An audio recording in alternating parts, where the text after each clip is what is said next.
Yes, it is time. The Captain's Cast is live. With your host, Captain Garrett. That is, of course, yours truly. Welcome to Swords and Starships. Welcome to the Captain's Cast live stream, live every Sunday and every Thursday. And have you heard the sound, my friends? Sound of freedom. Sound of freedom. I have thoughts on this film. This film, well, let me just tell you, it shocked me. And not in the ways you might expect. It absolutely left me stunned. And it is not at all what the media shills, some of the media shills, I should say. Some of them are being a little more fair than others. But it is not what the media shills think that it is. So we will get into my review of The Sound of Freedom. It has been brought to the captain's attention in the comments that I need to sit up. I think it was the camera angle was a little weird, so I fixed it. I fixed it for you. We're also going to talk about the strange immune response that this film, starring Jim Caviezel, The Sound of Freedom, from Angel Studios, talking about really just telling the story of Tim Ballard, who rescues children from child trafficking. The title of this channel is Swords and Starships, right? Which refers to your captain's favorite genres: fantasy, science fiction, historical. But what does a sword really represent? What does a starship represent?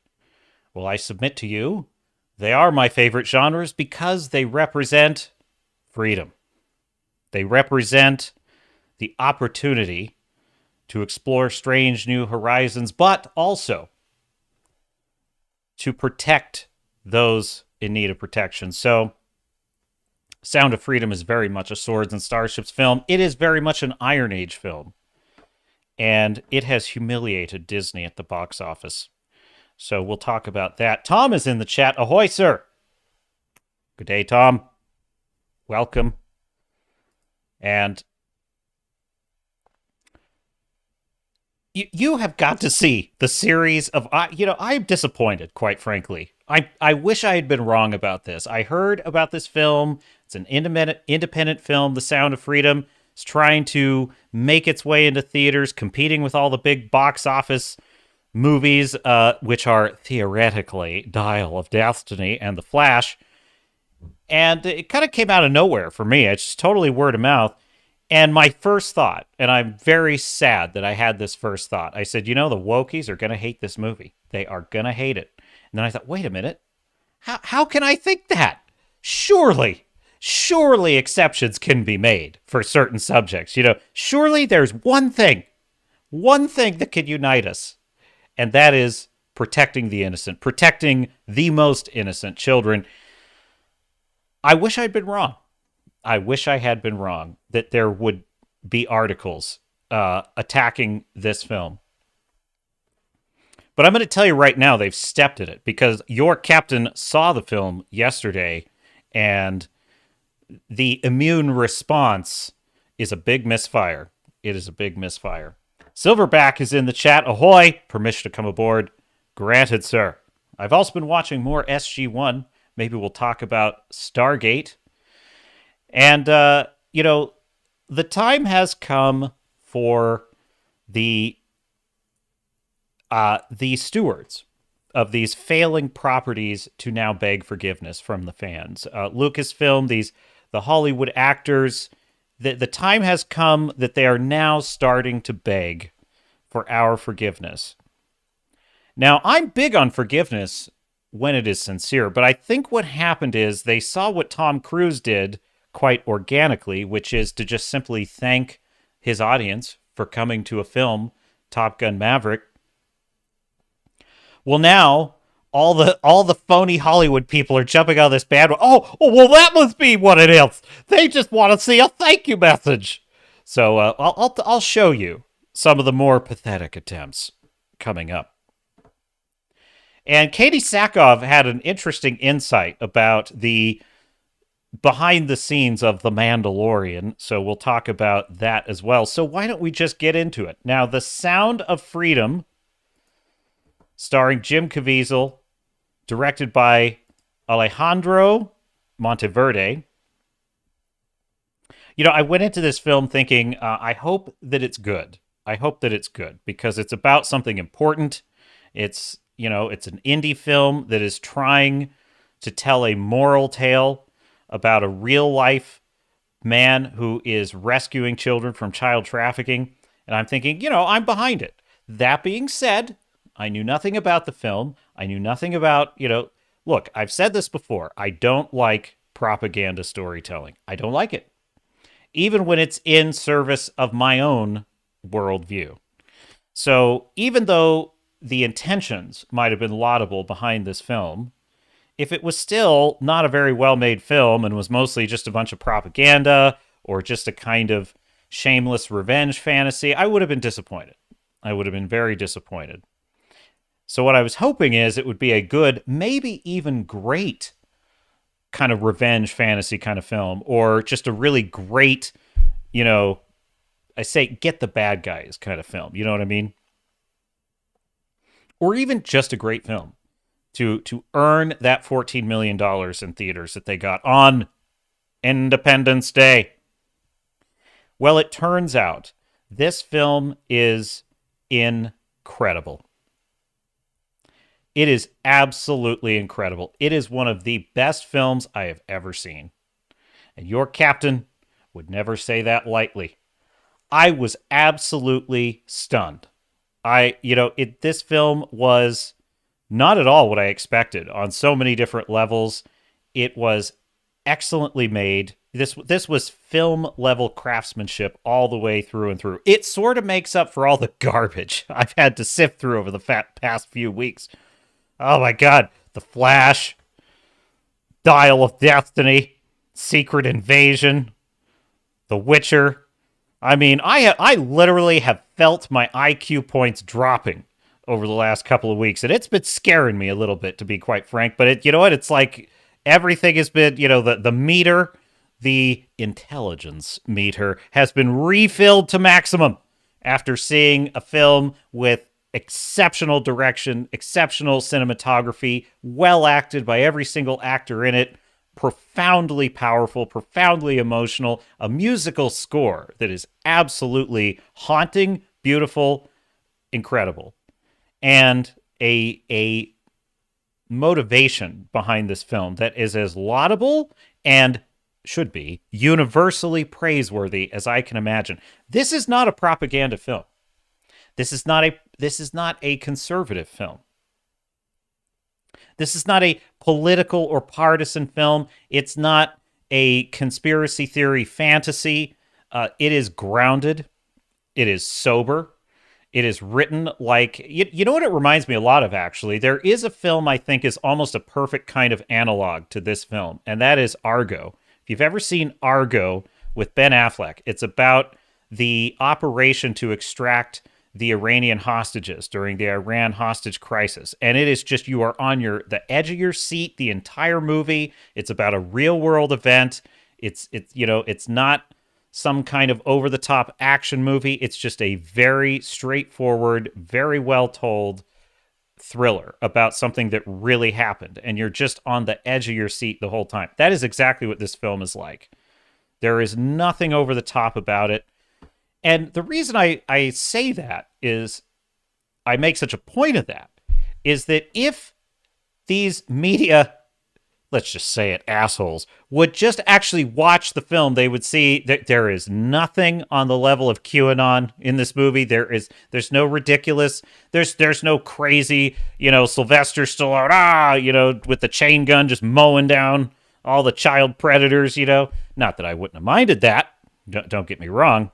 That would have been nice to see. Actually, I was kind of hoping. I was like, okay, is this the part where they're going to up against the wall? Unfortunately, the film is a little bit more sober and grounded than that. But it is no less rewarding to watch for that. So if they would just take the time to watch this film, which tells me a lot of these hit pieces, they haven't seen this movie.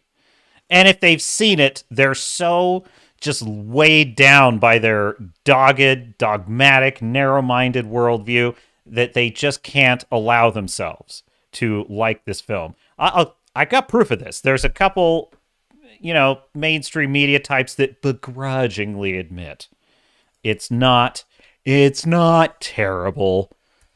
Damn it. Damn it. Why can't it just be terrible like all things we believe about? Ew, gross, conservatives. It's not a conservative film. I mean, you could watch this movie and you could be almost any part of the political spectrum except woke, because they're insane. You could be almost any part of the political spectrum, watch this movie, and not feel like you're being preached at. Nobody is being guilted here. Nobody is being preached at. There is a touch of this problem is the United States is one of the big sources of this problem, is kind of what the film is positing. So there's a little bit of that. But it's not done in a way of you suck, this is our fault. It's more done in a way of we need to understand this is happening so that we can stop it. But also, if you just put aside the real world implications, the true story, kind of the mission, the movement behind this film, just put all that aside, just looking at it as a film. It is spectacularly well acted. Jim Caviezel's incredible. He has this kind of buddy in the movie, played by, trying to remember, I got the IMDb in front of me. Bill Camp, I believe it is. Yeah, Bill Camp, who plays Vampiro. And he is an ex-drug cartel member who is reformed. And he is now, he's just devoted his life. He's given up the high life of being a cartel guy living high on the hog. And he is helping free children from child trafficking. He sort of buys them out of slavery and sets them free. And so he kind of partners up with Tim Ballard, who plays a Homeland Security / ex-CIA agent, who I should say is played by Jim Caviezel, who is basically just decided there's this one child that he failed to rescue, and he's just decided he's just going to pull out all the stops and do whatever he has to do, including quit his job, to go save her. And by the way, I mentioned in my last stream that Indiana Jones, when done properly, is a Golden Fleece story. Well, this is an absolutely excellent Golden Fleece story. It really is. And Vampiro and Tim Ballard have this kind of buddy dynamic going on throughout the film that adds levity. It as dark as this film is, it adds a little bit of brightness. It just works really well. I'm kind of amazed that all of the supporting cast, all the bad guys are, they're not. This is the other thing. I'm kind of expecting, this is the kind of bad guy that's very easy to just have be sort of one-dimensional and mustache twirling. And what I liked about it is that the bad guys in this feel like real bad guys. These are real criminals, real evil people doing these things. And it's how it's a little bit more hard to watch because of how real it is. So I thought that was excellent. All the actors in this were incredibly talented. So, I mean, that's what strikes me about it. This is not a partisan film. Trying to think of, I kind of thought this was going to be a lot of running and gunning. I mean, I will admit, I wouldn't have minded seeing Tim Ballard go on a kind of Navy SEAL child molester killing spree. That would have been a lot of fun, but it's not that movie. But that being said, he goes on a quest that is so epic. And what I like about his character is that he thinks he has clever tactics. He uses psychology to beat his enemy when he is up against a situation where tactically, he's outgunned. There's no way he could succeed. He thinks of another strategy. Actually, your captain is reminded of an even better word than strategy, which is hard to use because it has to be used correctly, and that is stratagem. Tim Ballard uses clever stratagems in this movie to beat the bad guys, and it elevates his character even more than if he were just like a Sylvester Stallone, Schwarzenegger kind of just, bullet hose type character. The fact that he has to be clever and like smile in the face of these, pedophiles it just makes it that much more harrowing. It's like it almost takes more courage as a character to do that than to just unleash violence on them, which is what he wants to do. Because if he does that, he's not going to find the kids. That's basically what it is. If he doesn't play it smart, he's not going to find the kids.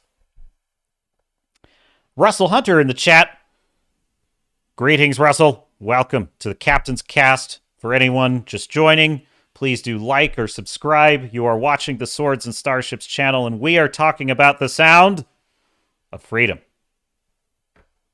By the way, the title is actually mentioned in the context of the film, and I got chills. I got chills when they actually say the title. So Russell says, this movie is doing very well so far. It already made $40 million since its Tuesday debut. Well, thank you for that update, actually. I was looking for box office numbers when I was preparing the stack of stuff, and I wasn't finding what I was looking for. But I have some other things to show you. Sip of coffee for the working man, as Jeremy would say. Not precisely, but you get what I'm saying. So one thing I can tell you. Hang on, let me share this headline. Let me grab this headline for you. And it is glorious. Now, to set this up, keep in mind, this movie was trapped in development hell for like 5 years. Why? Because Fox had the rights to it, and they were dragging their feet on it. Then Disney bought Fox, and they shelved this project. Disney! Now, how is that for irony? They bought this project accidentally because it just came with the Fox deal, and then they shelved it. No, we're not going to make it. Now, isn't that surprising? I thought Disney was all about the children.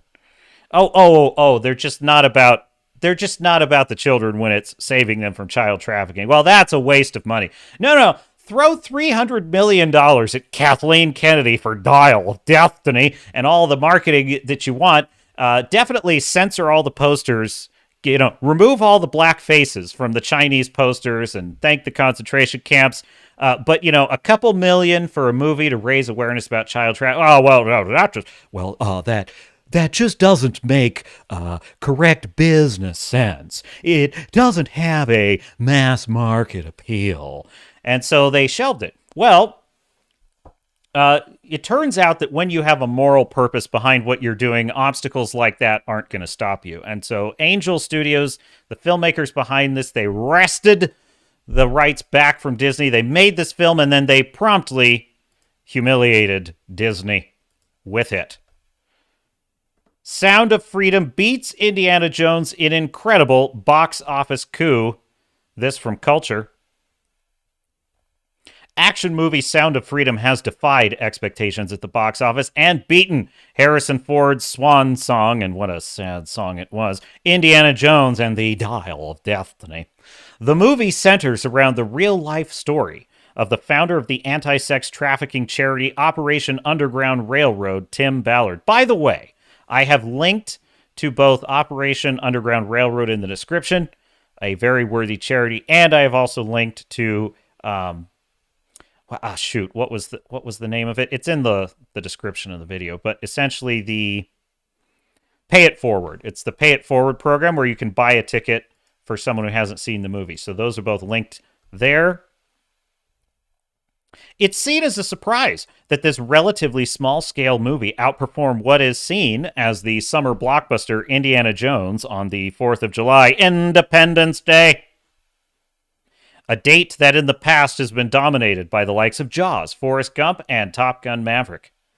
The feat of Sound of Freedom beating Indiana Jones and the Dial of Destiny is even more impressive when you consider the numbers behind each movie's release. Which, it's not. Adventure is definitely not the right word for Sound of Freedom, but it is a Golden Fleece story, which is what adventure tales are, and there is a very epic quest kind of quality about the film. It's like Tim Ballard is on this epic quest to save he's saving other children as well, but he's in particular, it's this boy in the poster here, it's his sister. He's trying to save her after he saved him. And that's sort of the epic quest that he's on. And so there's an element, ironically, it's more like an Indiana Jones film in the sense of it being a quest for something important and primal than actually Dial of Destiny is. So that's kind of remarkable to me. It's one of I mean this quite seriously. It's one of the best films I've ever seen. I sort of felt that it might be it's like watching a war film. It's like watching We Were Soldiers. You're in for something that's going to be tough to watch at parts, and it definitely is. But that being said, I feel like I would never watch We Were Soldiers again. I might watch this one again. I feel like I could just because the characters are so good, and there is just enough levity between Bill Camp and Jim Caviezel's character that Ballard and Vampiro, that they can really they lighten the mood quite a bit at certain parts of the movie when it's desperately needed. So, yeah, here's some highlights for you. Indiana Jones and the Dial of Destiny had a reported budget of up to $295 million, probably more, because we now have evidence that Disney often lies about those numbers. Sound of Freedom, by contrast, directed by Alejandro Monteverde, and what a spectacular director this guy is. Keep an eye on Alejandro Monteverde. This is stone-cold craftsmanship, this film. I mean, it is taut. It is just a perfect pace. None of the characters are outlandish or over the top. The heroes are not, crazy, overhyped type here. Tim Ballard strikes me even though the real guy has Navy SEAL training and CIA background, in the film, he strikes me as very much an everyman. And the villains in this are, it's sort of like if you're watching Schindler's List, the way the Nazis are in a film like that, where it's like, it's actually the banality, the bureaucracy about them that makes it so horrific, because you realize that in real life, evil people are not these mutated monsters you want to imagine they are. It's like they're stunningly banal. The banality of evil, as it were. So, in any case. So it cost $14.5 million to make, right? It's already made that back. On its first day, it basically made back its budget. Now, has Dial of Destiny made back its budget? I suspect not, my dear sailors and star nuts. So it outperformed. Now, I've heard that, but you see, Disney was on its fifth day of the Indiana Jones and the Dial of Destiny release, and so you can't say that. You can't say that it beat Indiana Jones because it's made a lot more money. It's like, on its first holiday weekend opening, there should have been no film that was even close to Indiana Jones. There should have been no film in the box office, period, that could catch Indiana Jones on its fifth day of release on a holiday. Shouldn't have happened, especially with that budget. The fact that this film was able to do it, humiliation. Humiliation, as Dan Vask would say. While the fifth Indiana Jones movie made $11.6 million, Sound of Freedom made almost its entire budget back, $14.2 on Independence Day. So I find that just excellent. Silverback says, what makes you think We Were Soldiers is not rewatchable? It's a very good movie and rewatchable. It's hard to watch. That's what it is. It's not, I mean, yeah, I'm sure I could probably watch it again. It's been enough years. Dude, it's the napalm scene. Like, once is probably more than my poor soul can handle. It's horrific, that movie. Great film. No disputes there. Great film. And I love war films. There's just some that it's like, you know, it's hard to watch, man. I've watched The Pacific and Band of Brothers multiple times. Love those series. Some of the best miniseries ever made. So what do our friends in the media have to say about Sound of Freedom? Do they like the sound that they're hearing? Let me pull a couple of articles up for you because as I said this before. As the sun rises and sets, if there is a movie about Tim Ballard stopping child sex trafficking, somehow some woke writers will be angry about it. Now, why is that? And, I get to a point, listen, I've been very critical of our woke friends on the last few streams, and this is what I would say to anyone of any political side that's listening or watching, whether you like what I have to say or not. I mean this quite seriously.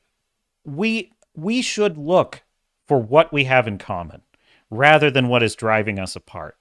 We should start, and if any olive branch is ever extended in our direction, I am happy to extend one in return. Certainly this channel is not a channel that is intended to divide people. It really isn't. Look, I'm honest about my views. I'm honest about my opinions. But that should not be taken to mean that I consider anyone who disagrees with me my enemy. My default state is a state of friendship with any fellow human. It is that human's choice whether they want to consider me an enemy or not. And if they do, well, then that is as it is. But my point is this, I have no quarrel with anyone that disagrees. What bothers me is when a dogmatic ideological view is literally throwing aside just one issue that we could put aside our differences to come together on. And what do we get? Well, we get headlines like the ones that I'm pulling up for you now. Let's see, one more. And this one. I have a whole bunch of them for you. So this one from Variety. Now, this one's not too bad. I saw this and I thought, to be fair to the mainstream media, Sound of Freedom, faith-based movie. It's not a faith-based movie. Now, why is it? How come we don't say leftist-based movie when something like, The Proud Family comes out? Leftist-based TV show, The Proud Family. No, we never say that. It's not like wacko leftists make it. We never have to say wacko leftist-based movie. Notice how anyone that is not on their team, so to speak, anyone that they take issue with, it's if they choose to make something creative, it's conservative. It's a MAGA supported. It's a QAnon adjacent. Sound of Freedom, faith-based movie, scores impressive $10 million in pre-sales. Now, let me get rid of this. Sound of Freedom, a faith-based film about child sex trafficking, is shaping up to be an unlikely box office hit. Angel Studios, so yeah, it kind of goes into some preamble there. It is based on the true story of Tim Ballard, a former U.S. government agent who quit his job to rescue children from global sex traffickers. In a largely positive review, Variety's Owen Gleiberman wrote, let's assume that let me back up there. Variety's Owen Gleiberman wrote, let's assume that, like me, you're not a right-wing fundamentalist conspiracy theorist looking for a dark, faith-based suspense film to see over the holiday weekend. Even then, you needn't hold extreme beliefs to experience Sound of Freedom as a compelling movie that shines an authentic light on one of the crucial criminal horrors of our time, one that Hollywood has mostly shied away from. So look how begrudging. This is a positive review. Look at how he's holding his nose to admit this is a good film. That's unbelievable. No, sir, you do not have to be a right-wing fundamentalist. This film is not preaching at anyone. Unlike a woke movie, this movie is not preaching Christianity. It's not preaching conspiracy theories. There's no mention of the Orange Man in this. None of that. None of it. Nobody's being guilt-tripped here. And look at how they view. Oh my God, I can't go see it. It's too. It was made by right wing people, and they're gross, and everything they touch sucks. I guess. What was the Rotten Tomatoes on this? I was gonna check that. There it is, 76%. That's a lot of critics holding their nose. To get your best. Oh man. Come on. I got dang ads. They're the worst. All right, I'll let that run its course.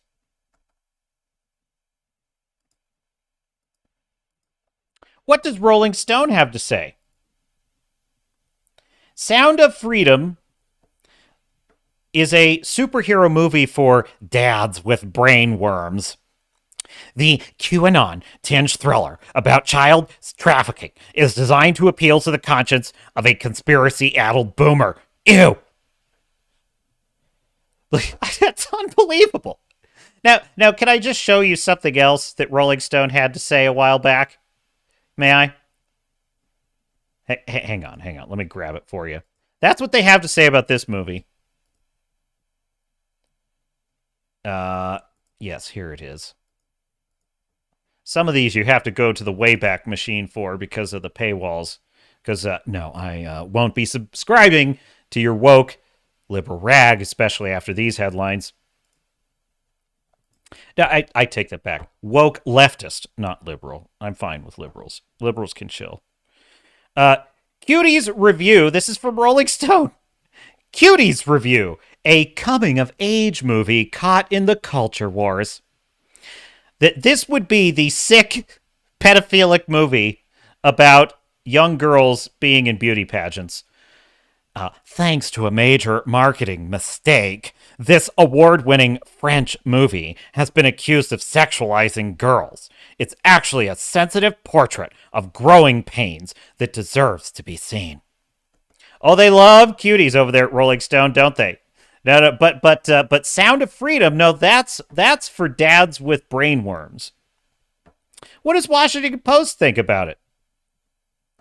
From the Washington Post, Sound of Freedom is a box office hit whose star embraces QAnon. So notice the film has nothing about QAnon in it. Nothing about QAnon is in the marketing of the film. The director has said nothing about QAnon. But because Jim Caviezel has said things in agreement with QAnon, therefore, that is what this film is about. Look at how snotty this subheadline is. The low-budget film about child sex trafficking almost topped the box office on July 4th. Almost. Got to throw that in. But its star, Jim Caviezel, has linked it to the QAnon movement. You know, I am no fan of QAnon. So for those who don't know what QAnon QAnon is a or multiple posters who used to post on 4chan what could be described as conspiracy theories about an international child sex trafficking ring that involves Hillary Clinton and a pizza restaurant in New York and various different things. I'm no fan of this. You know, I am a big believer. Extraordinary claims require extraordinary evidence. If there is evidence, I'm willing to hear it. It's why guys like Alex Jones, even though they go on some wild tangents that I find completely implausible, when they are close to the mark, I am open to hearing what they have to say, as I am with anyone. So I'm no fan of QAnon, and I'm telling you, this film is excellent. It doesn't have even the hint of something like that. There are no wild... In fact, I think what's most notable about Sound of Freedom is how sober and grounded it is. How, like, you watch this movie, no matter what your political views, and you're going to, if you're normal, you're going to come away with it saying, this is absolutely happening.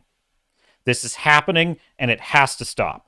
We need to get our house in order and put a stop to this.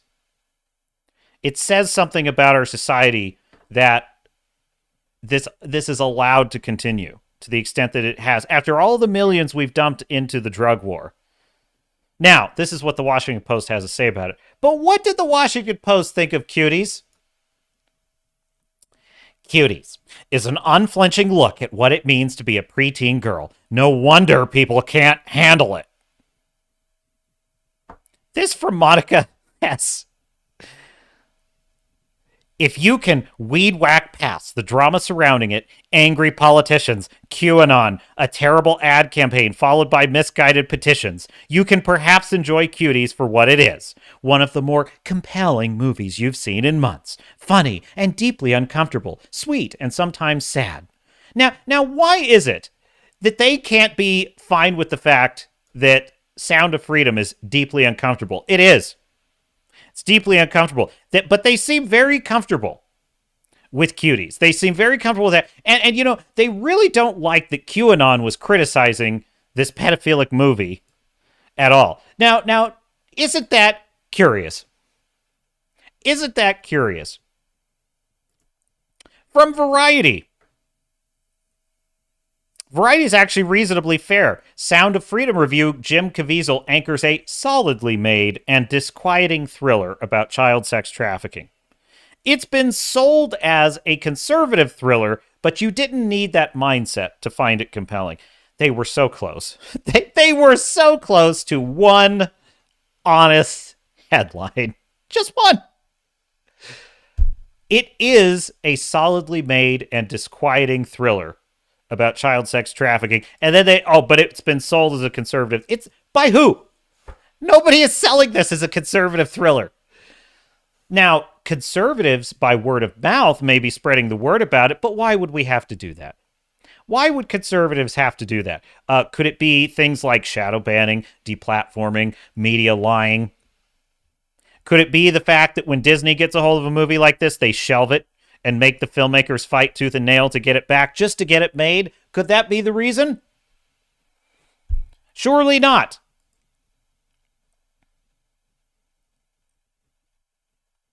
So that one is a reasonably fair take. I feel like I had at least one more in here for you because we had to... Oh, yes.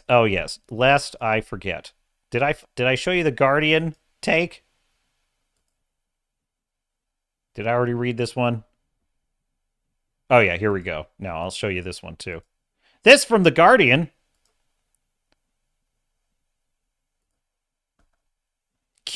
Sound of Freedom, the QAnon-adjacent thriller seducing America. You know, I would just love it if we could start labeling every woke leftist piece of trash movie woke, insane, leftist adjacent. Woke, leftist, insane, adjacent, Indiana Jones 5 and the Dial of Destiny. Well, you know, look, to the victor go the spoils. When you control all the levers of the media, you get to make the narrative, don't you? You get to decide. You get to decide that everyone who doesn't think like you, everyone who disagrees with you, everyone with a slightly different religious belief system, they are adjacent to whatever you hate. And everything you love is just normal. Jim Caviezel stars as a hero trying to stop child traffickers in a paranoid new movie, turning into a surprise box office hit. No thanks to you assholes. Paranoid. You know what? Maybe we need a little paranoia about this subject.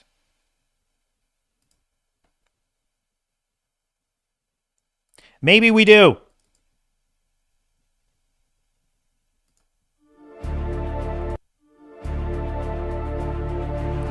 You know, we have put up with the shill media for quite some time, maligning liberal, moderate, centrist, conservative, libertarian, anarcho-capitalist, basically apolitical, non-political people. In other words, everyone to the right of absolute total insanity have been maligned.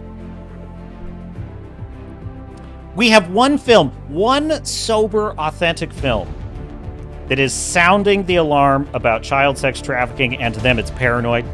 It's QAnon adjacent. Well, we will not desist. We will continue making films like this. We will continue supporting films like this. The woke trash fires, Indiana Jones, The Flash, Ant-Man and the Wasp, Quantumania, Blue Beetle, Batman as a fascist, they will continue to go down in flames. Welcome to the Iron Age. This, The Sound of Freedom, is an Iron Age film. And we march on. We will not be silenced. We, the honorable, the moral people, the morally conscious people of all political views, we will show up to these films. We will shell out our hard-earned dollars for these films, and we will inflict defeat after defeat after defeat on the shill, fake, phony media, the lying corporate masters of these boondoggles, destroying all of our characters, and we will create new things. We will not be dissuaded by your lies. We will not be silenced. There is no deplatforming movement that can get rid of all of us. There's more of us every day. So, take heart, my dear sailors and starnauts. We are winning. We are winning. So, there you have it. The Sound of Freedom. Exceptional film. Go see it. Please go see this movie. Bring people with you. Donate a ticket or two. Look, you do not have to agree with everything Tim Ballard thinks. You don't have to agree with what Jim Caviezel thinks. You can take issue with some of the factual details of the film, feel like, oh, I'm not sure if this is accurate. This seemed a bit over the top. It's a film. It's going to take liberties. There's no such thing as a film that is a truly true story. Every film is going to have some level of embellishment, some level of stylization. I would say this film is probably as minimalistic as any. But it's, when this film ended, the credits roll, it's like, there was just such a air of silence and solemnity. You could just feel how deeply this movie affects the audience. And at the end of the movie, there is a message by Jim Caviezel, and I felt this at the end of watching, like, The Pacific, for example, just this feeling of being overwhelmed with emotion, and it kind of sneaks up on you. You kind of aren't aware of it building up as you're watching it, and then you just get to the end and you just hear this message, and of course the show media depicts it as a desperate begging on the part of Jim Caviezel. It's like, there's nothing desperate. Well, if there is something in all of this world to be desperate about, wouldn't this be it? Wouldn't this be the thing to be desperate to stop? Why aren't you desperate? You in the media? Do I need to play the music again? You in the media? Who always are lecturing us about morality and those that are marginalized, those that have no one to speak for them. Why aren't you desperate to solve this problem? You're only talking about this movie because you have no choice. Just admit it. You'd be happy to ignore it. Now, why is that? That's got me curious. Why is it that you people in the media never want to talk about this stuff? Of course, nobody wants children to be exploited except the exploiters. Now let's go back to talking about something else. Why are you so desperate to avoid this subject? Why is it that it takes an independent film wresting control from two different studios that were dragging their feet to make it, a word-of-mouth, fan-funded, conservative-funded campaign just to get this movie in theaters and get enough tickets for it to succeed? Why does it take that much effort to get this message out? Why? I'll tell you why. It is because the media, the corporate media, are the enemies of the people. Because they are liars, they are propagandists, and at worst might even be, some of them, complicit in some of the things depicted in this film. That's my opinion about the issue. So, yes, people who deliberately lie and cover up everything from film box office results to, shall we say, important evidence in advance of an election. What else could you be described as but an obstacle that we, the people, must overcome? Thank you for that, by the way. It's not that it's hard enough in this world to be a self-governing people preserving our liberties, but we must add to our list of obstacles to overcome the lying, immoral media, and that is why they are the enemies of the people, and they are losing, and always will, to a free people. So let us. Speaking of desperate pleas, I have one that I wanted to share with you. One thing I had this thought when I was watching Sound of Freedom. I thought, if you are watching this film and you become aware, to kind of riff on a line from The Watchmen, if you become aware of a subtle rising anger, a rising sense of fury as you watch this film, it only indicates that you are sane. It only indicates that you are human.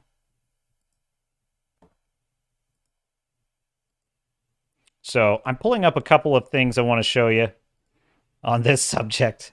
The time, they're getting desperate, folks. They're getting desperate. We're shifting gears here a little bit because, they describe Jim Caviezel's impassioned plea at the end of the film to spread the word about it and donate to the cause and to just be aware of this film and honestly to kind of help you get over what you've just watched. They call that desperate. Well, I have something else that I would call desperate for you. If I can find the one I'm looking for, it's in the stack of stuff. Oh, dang it. I didn't. I needed to. Okay, let me see if I can. I'm going to have to Google it. Oh, this is. I might have to bootstrap this a little. Here we go. I think I found it. I'd like to find the video, but I'll take an article if that will do. I might have the video for you.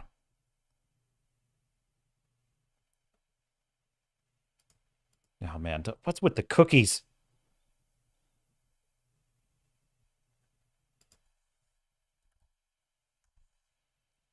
All right. Change of plans here. Delay of game.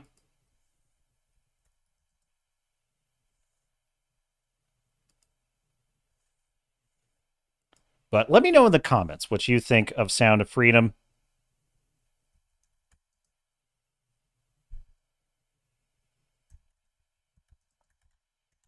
All right.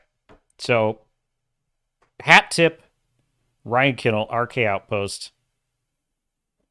He found this one. Trying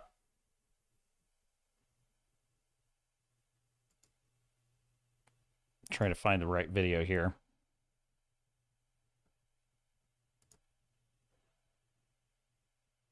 It's basically Harrison Ford is pleading for the fans to come back.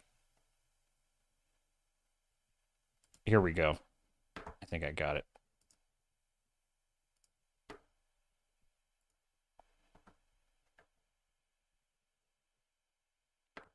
Loading.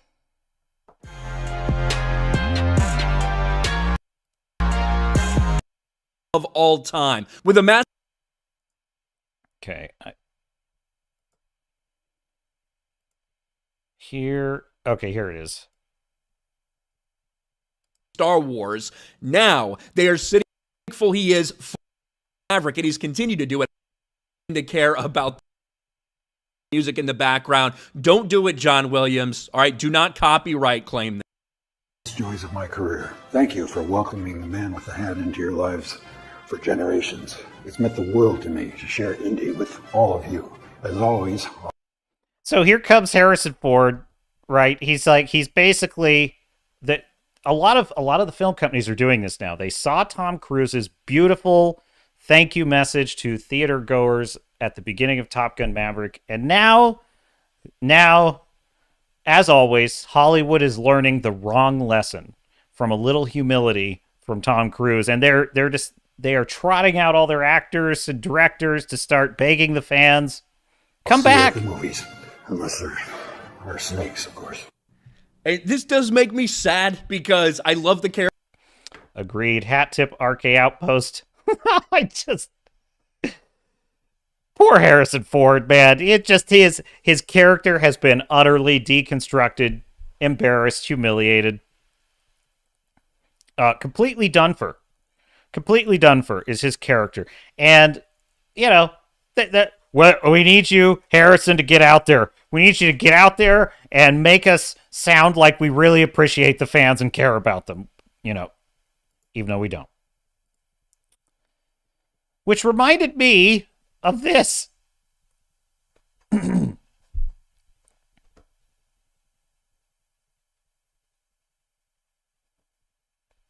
So there's an episode of South Park where basically Cartman wants something from Kyle. And Kyle says, I will give you, I forget what it was, but he's like, I will, do this favor for you, or I'll give you what you want, Cartman, if you will start being nice. And Cartman fights it for a while, then eventually decides, okay, I'm going to try being nice. And so this is what happens. Hi, Kyle. That isn't it, Cartman. What isn't it? That's not being nice. That's just putting on a nice sweater. I don't understand the difference. I know you don't. So, this is what I think of these, Harrison Ford coming out there. He's like, oh, I appreciate you. I appreciate you liking the man in the hat for so many years. And thank you for coming out to the theater.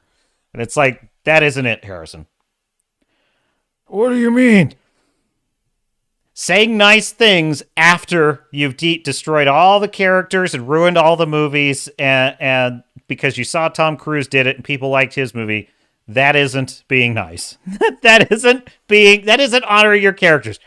I don't understand the difference. I know you don't. We know you don't. This isn't what it is. Try this headline. The Blue Beetle director completely changes his tune. He asks moviegoers to give Blue Beetle a chance after mocking them over the Batman's a fascist line.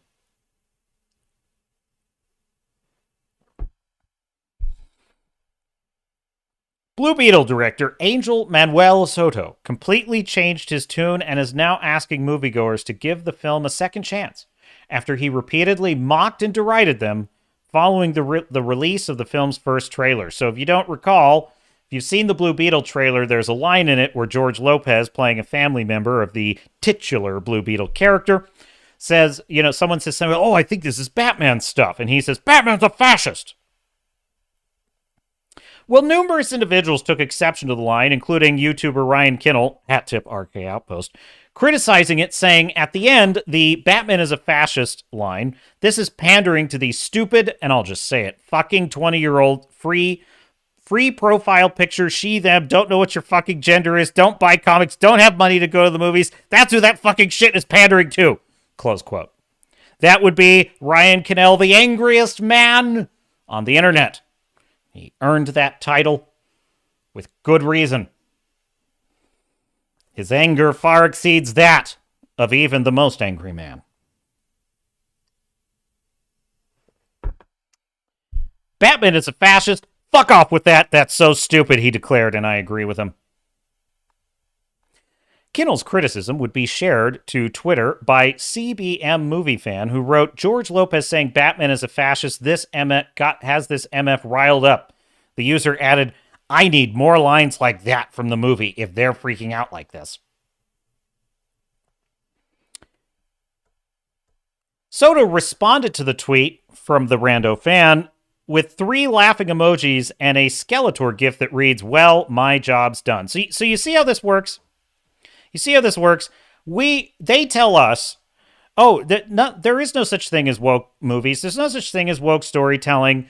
You need to lighten up. What you're seeing is not really there. It's just a line, right? It's just that Batman's it's just a funny applause line.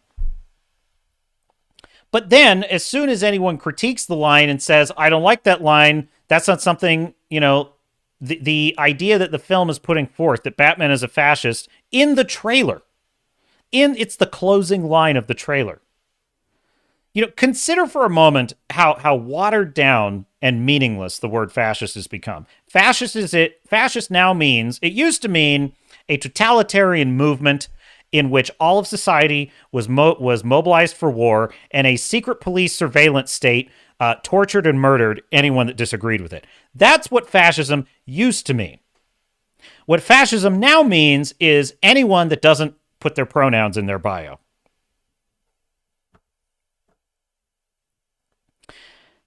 This should be a horrific word. It should only be used in the most dire circumstances. And the fact that a character is saying it in this movie shows me that if this is an accurate depiction of the modern lexicon, the modern zeitgeist, then it just shows how far we've fallen. Because even someone who despised Batman for various reasons, calling him a fascist should be an absolutely over the top line. Really, it should be villains that are calling Batman a fascist. But so this is how this works, right? So we take exception to it. Some little ankle biter fan says, oh yeah, well, we need more like that. And then the director, I believe, is that the director? Let me double check this. Angel Manuel de Soto. Soto, not de Soto. Blue, Beetle. It's a shame, too, because almost all of that trailer almost looks decent. It almost looks good. The fact that the whole DC universe is totally destroyed by James Gunn's confusing, strange rollout is really a shame, because that kills all of the tension. That kills all of my excitement for it. Yeah, director. Angel Manuel Soto. So he replies, oh, that's so great. My job is done. I've pissed off fans. I've insulted fans. I've insulted the character they love. My job is done. But no, it's all in our heads, right? There's no actual attempt to troll the fans, to attack the fans.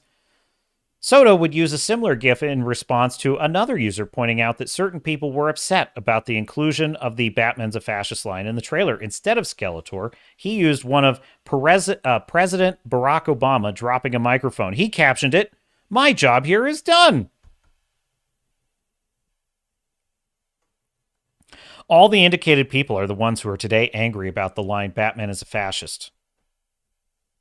Yep. So this is another from Angel Manuel Soto. So he loves it. He loves it. He knows exactly what he did. He knows exactly what that line means. That line is not just some character in a movie with an offhanded remark that's just supposed to be comedic and dismissed. And actually, Ryan Cannell made this point himself, which is, if the context of the film is that character is then made fun of, he's a whack job, he's crazy, and the other characters, immediately make fun of him for that, like, that would be one thing. That would actually be one way to know. It still shouldn't be a line in the trailer, because the line itself being in the trailer where it is, it's played literally for laughs. It's like, that's like saying, Batman is a genocidal war criminal who murdered millions. That's exactly how ridiculous it is. So no, it's not there. I guarantee you the context in this film is not going to mitigate it. They put it in there because that's what they think of Batman. Angel Manuel Soto, that's what he thinks of Batman. That's what these crazy leftists think of Batman. He's a billionaire. Ew, gross. He fights crime, but criminals, they're just taking what they need from all the Targets and convenience stores that they're looting and plundering. They're the oppressed ones. So in their twisted worldview, Batman is a fascist.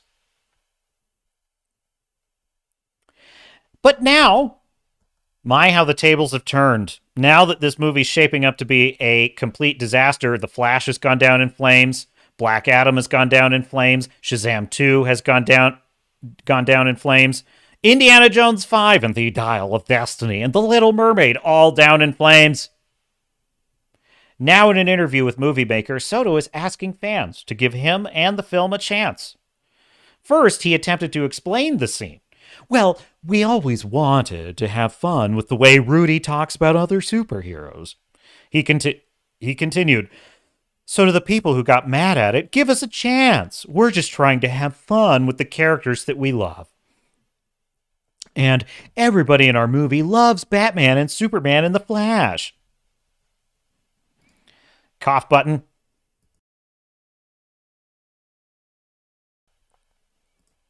See how the gaslighting works here?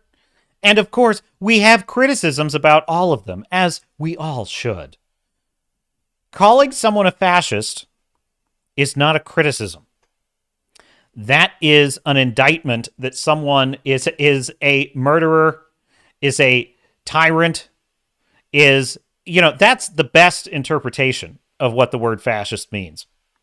But that doesn't mean we hate Batman. Oh no, we love Batman. See, what you heard is not what actually happened. The film star, Xolo Maridueña, also shared his thoughts on the criticism of Lopez's character, describing Batman as a fascist. F that. He elaborated, maybe Jaime and the audience don't agree with Rudy, but you're allowed to have your opinion. That's okay. Oh, really? Really? Like on Twitter, for example? Like on YouTube? We're all allowed to have our say. Is that how that works? Sure. Meanwhile, over at the interview with AOC, deplatforming works. Hashtag deplatforming works. Maridueña then insinuated the line was included. Yeah, it's like, everyone's allowed to have their say. You can wear your pride hat to work, and I can wear my MAGA hat to work. What? No, we can have the pride hat, but we can't have the MAGA hat because then people would feel unsafe. So yeah, everyone gets to have their say, their opinion. That's okay. That's the world we live in. Gaslighting. And, this poor kid, he doesn't know any better. He's swimming in that Hollywood soup. So he's just parroting. So this is what is so frustrating. I say this often. I am fine with the social contract of living among people who disagree with me, don't like my worldview, don't want to hear my worldview. I'm fine with that. I don't want to hear their worldview. I don't mind it. I hear it all the time. It's everywhere. So who cares? They're not okay with that. They want to deplatform, silence, ban, shadow ban, jail everyone they consider an enemy, everyone that espouses any dissent of any kind, scientific, cultural, whatever, just film commentary. They want all those people shut up and silenced, and then they want to say, oh, well, everyone gets their say. Because the only people left to have a say are them. Maridueña then insinuated the line was included to rile up viewers. It was. That's accurate. If you felt some type of way about it, that was the point. I think if you agree with it, you don't agree with it, it was placed there for a reason. And all of the people who have their Batman shrines at home can keep them there, and they don't have to worry. Oh, and the circle is complete. We've come full circle. First, it starts with, well, you didn't hear what you heard. Then it was, you heard exactly what you heard. Mic drop. And now it's, well, if you heard it, Then it's no, it's just a guy's opinion. It's just an opinion of Rudy. Everyone gets their opinion. That's okay. But also, it was placed there for a reason. And if you felt some type of way about it, there you go. Then that was the purpose. So look at this. There's not one shred of consistency in any of these statements. Oh no, it's just everyone has their opinion. There's nothing to it. Also, it was there for a reason, and that's why you have the reaction you have. So, despite what Soto is saying now, his initial reaction is more than likely what he truly believes. And he's changed his tune because he's seen box office bomb after box office bomb this year. His job as director might not be safe in James Gunn's new plans for the DC verse. So, they are begging, folks. They are begging for forgiveness. They're trotting out Harrison Ford, trotting out, oh no, it's just a line in the movie. It's just a line. And then we have this from Bounding Into Comics. James Mangold derides fans as divisive for not liking his deconstruction of Indiana Jones in Indiana Jones and the Dial of Destiny. Indiana Jones and the Dial of Destiny director James Mangold decided to deride fans for not liking his deconstruction of Indiana Jones. Sidebar. A friend of mine has pointed out that my pronunciation of Dial of Destiny tends to stick in his head, and he doesn't like it too much. Why do I pronounce it that way? Because that's exactly how they are. That's exactly how they talk to all of us. And this article is absolute proof of it. James Mangold is over here. Look at this. He is above all criticism. He is accountable to no one. He bears no responsibility for producing a $300 million failure. He feels he owes nothing to the fans. He owes them nothing. His Dial of Destiny is perfect. It's perfect, don't you know? It is an excellent film. And if you don't like it, you're divisive. That's why I say Dial of Destiny, because their opinion of the film does not match reality. It's garbage. That movie is about a psychopathic, crazy, grave-robbing thief who implicates her godfather for murder, who leaves him to die at the hands of Nazi henchmen, who leaves him to die again at the bottom of the ocean, who leaves him to die almost all the way until finally, in the final act of the film, he begs for death. Then she punches him in the face and drags him back and says, no, you have to live. This film is a trash fire. Speaking with The Hollywood Reporter, Mangold was asked by Brian Davids, "Life is filled with peaks and valleys, and I appreciate when my fictional heroes such as Indy have their own ups and downs. So why does a segment of the audience seem to want these legacy characters to be infallible? I just can't figure out why anyone would want such little drama." Now, this is a beautiful straw man argument, isn't it? Why does the audience seem to want these legacy characters to be infallible? Nobody's arguing for that, sir. Nobody wants Indiana Jones to be infallible. In fact, I believe in my last review, I pointed out that Harrison Ford is quite correct in his analysis that Indiana Jones is the type of character whose action sequences are defined by how fallible he is. They are defined by the fact that he's an improviser and he's often stuck in things he needs to work his way out of by thinking on his feet. Nobody is asking for Indiana Jones to be infallible. No one is making that argument that is criticizing this film. No one. So that is gaslighting. That is a straw man argument, but it sets up more gaslighting quite magnificently. Silverback says, "Your comparison of the reviews between The Sound of Freedom and Cuties is brilliant." Why, thank you, sir. I'm not the first, but it is a point that must be made. Silverback goes on to say, "Yeah, the Harrison Ford thank you message seems rather phony." Yeah, just a little. Just a little. Well, it is phony, because if you watch Top Gun Maverick, if you saw it in the theaters, there was a really awesome message. You can find it on YouTube where Tom Cruise, it was quite unexpected. Nobody had done anything like this. Nobody was doing anything like this. And it was right after box office bomb after box office bomb. Doctor Strange and the Multiverse of Madness, was an absolute disaster.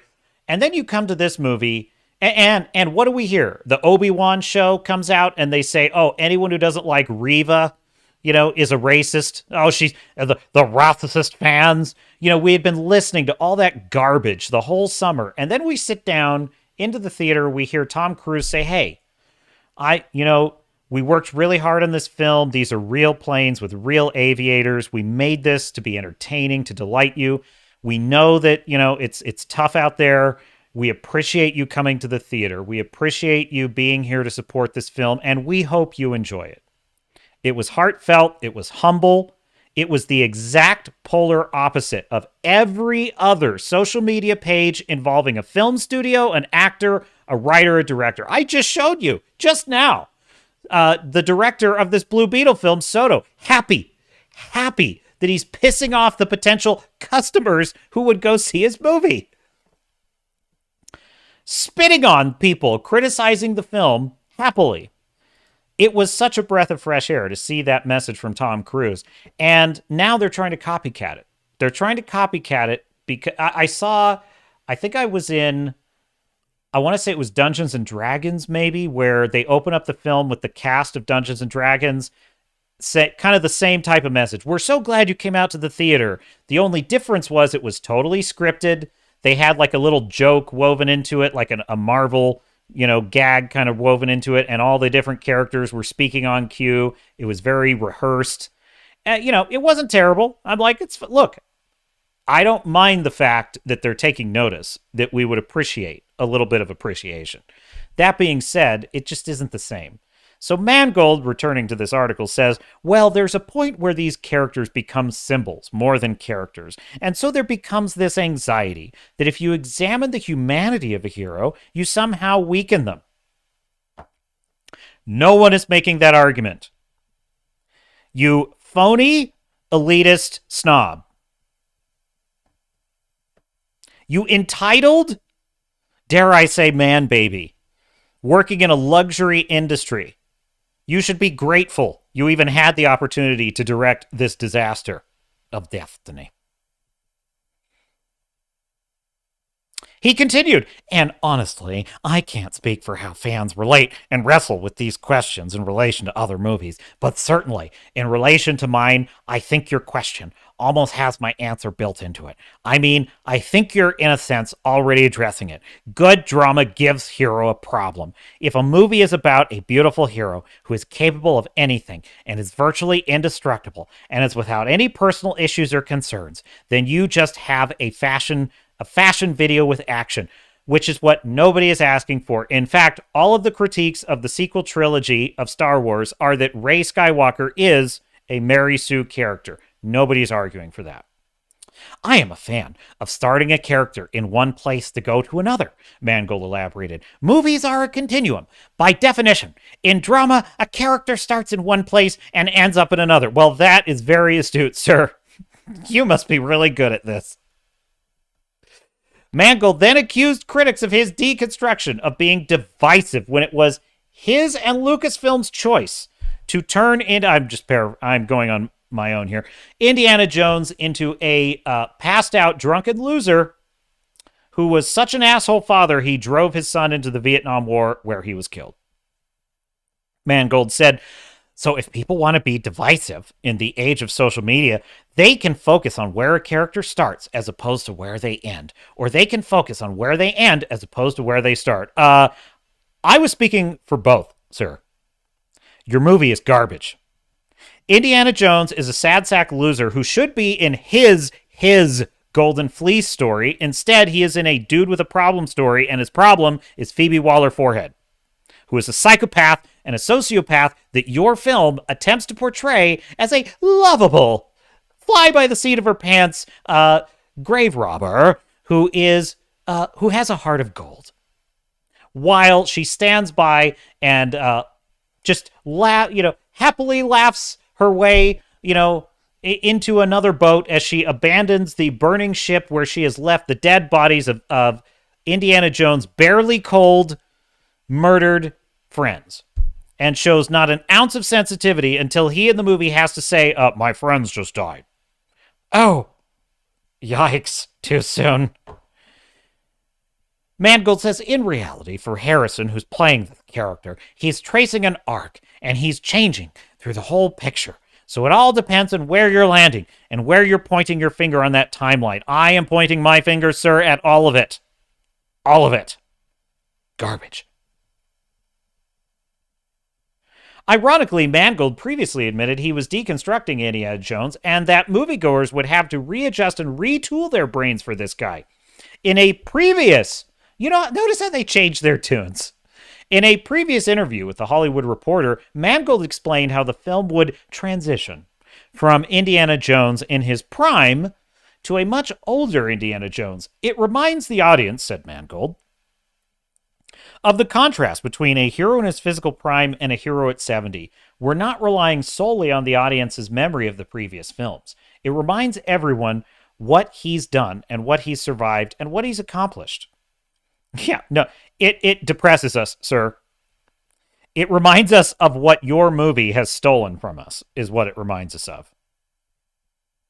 By showing him in his most hearty and finding him at 70 in New York City, it produces for the audience a kind of wonderful whiplash of how they're going to have to readjust and retool their brains for this guy. I mentioned it in my last live stream. This is the most charitable interpretation of what these writers are doing with Return of the Jedi, or The Last Jedi, Star Trek Picard Season 2, would be, it's not the case, but it would be, if I were to interpret it this way, that they are trying to surprise the audience. They're trying to turn your expectations on their head. But they are failing at this. They are failing at this because they only have one trope. They are a broken record. Sad old man loser. Has to be dragged out of retirement. Now, notice how they keep making this argument. They keep making this argument that, well, we can't just have the character be the character you knew because that would be boring. Then how is it that Top Gun Maverick was able to do this with the character of Maverick? He is a man in his prime doing the thing. Well, he's past his prime, but he is still enjoying his life. He is still enjoying being a pilot. He still has skills. He's got problems. He's got failures, but he is still doing what he loves, and he's great at it. Now, why is it so hard? Why is it that Tom Cruise is able to do this with the character of Maverick? He's able to do this with the character of Ethan Hunt. John Wick. Keanu Reeves is able to do this with the character of John Wick. Why are you not able to do this with Indiana Jones? There's a great film I am a huge fan of, The Mask of Zorro. Does anyone remember this film, The Mask of Zorro, where Diego de la Vega, who is the original Zorro, is imprisoned for 20 years by, what was it? Count Montero, I want to say? Don Montero, his arch rival. And so he's rotting in jail for 20 years. He manages to escape in order to save his daughter from the clutches of his arch rival. And he's an old man who is past his prime. He has to train a new Zorro, played by Antonio Banderas, to be the new Zorro. And at the beginning of the film, he is a little bit of a sad old man because he's been in prison for 20 years. However, the minute that he has the opportunity to save his daughter and reclaim his life and stop the villain that he had fought 20 years ago, suddenly energy comes back into him. He finds a new way to prevail. He finds a way to find a new Zorro to train, and even manages to teach him quite a few painful lessons despite being older than this man and very much past his prime. Now, how is it that a film like that can do an old mentor character who has failed in life, and still give him an amazing hero's arc, still make him a wise mentor, still show him as being competent at what he does, and even learning a lesson by the end? That's a great movie, by the way, Mask of Zorro is. What they think, Mangold says, you're left with a multi-layered perception of his character, both what he was and what he is, and how the world is different between the first 20 minutes of the movie. What you call multi-layered, I call cliche. It is an absolute cliche. Every single film coming out of Hollywood is doing this to their legacy characters. Every single one. So how can you call that multi-layered, sir?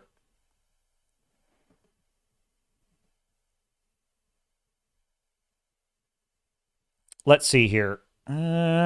Yes, there's a lot of great Twitter fights between Mangold and fans here. Why don't we just go through them, shall we?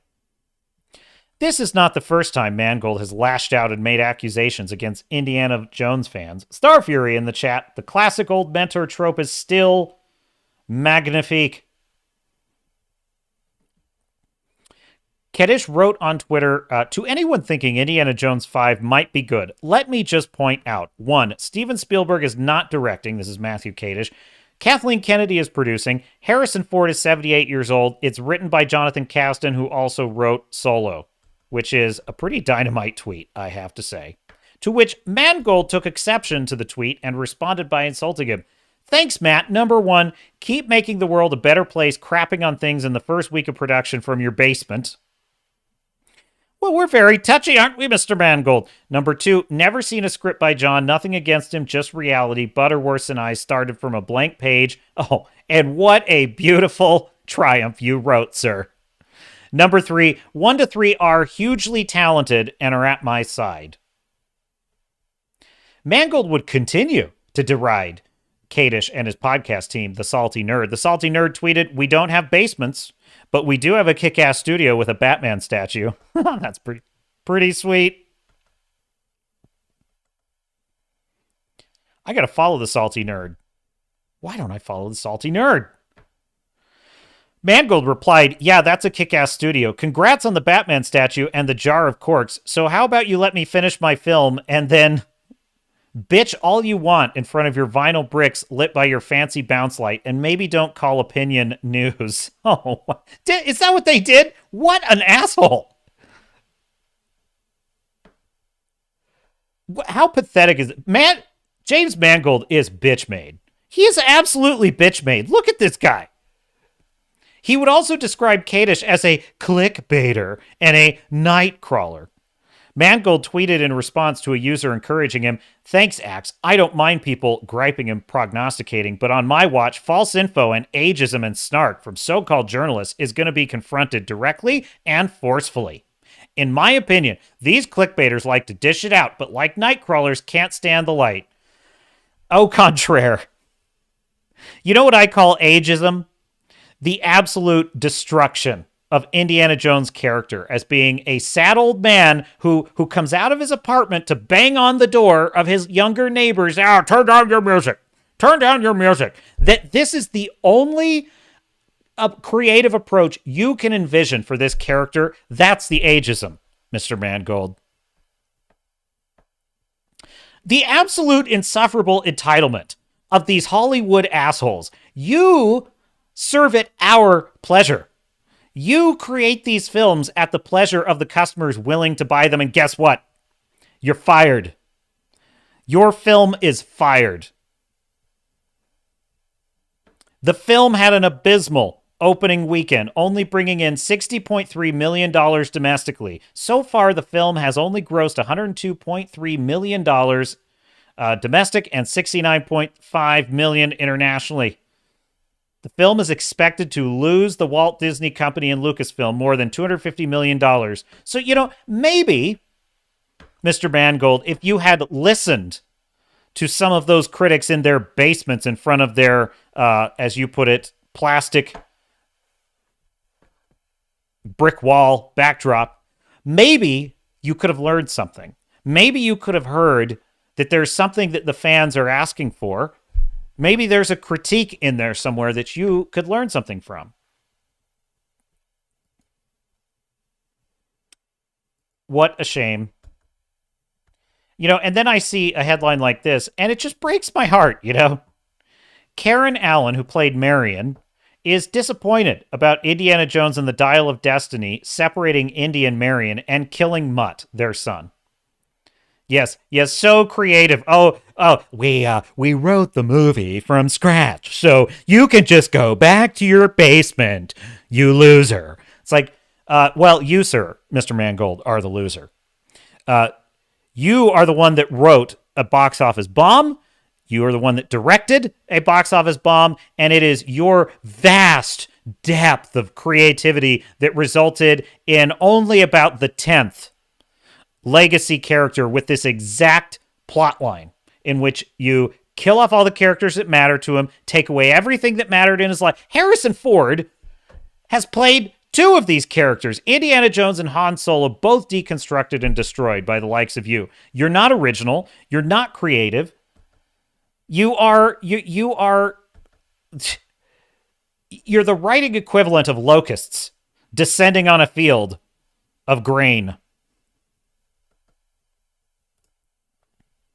So yeah, that is so yes, please do make a thank you video. Yeah, put it in front of your next movie and see how that works. You never hear Tom Cruise doing this. If Tom Cruise is getting shit, I never hear anyone. I never hear him going out and saying, oh, no, why don't you go back to your basement, nerd? While I go back and make my movie. They are losing. Give me my music back. Where's my music? Yes, James Mangold. Yes, we are the basement dwellers, we are. That's what they call us. There is another name for what we are, sir. Fans. Customers. And we are Legion. So yes, you can call us whatever you will. You can dismiss us. You can ignore us. You can close your ears. I hear no evil, see no evil. I'm going to make my movie. And we will march on. We will continue taking our money to filmmakers that care about our dollars. We will continue denying your films our hard-earned money because it is our money. You are not needed, sir. This is the Iron Age. Films like Sound of Freedom are showing you just exactly what your audiences want. And whether you want to hear it or not, we will be heard. This is not the last defeat. Make your next Indiana boondoggle. Make your new Star Wars trilogy and see what happens. Fill it full of all the woke garbage you want. We will inflict defeat after defeat after defeat. We will not be dissuaded. We will not be deplatformed. We will not be talked out of our sharp and accurate critique of these trash fires. No, sir. We of the Fellowship will never surrender. We will defend our characters. We will defend our franchises. We will fight them on the beaches. We will fight them in the fields. We will never surrender. And we, in the words of the young Ripper Eric July, will win.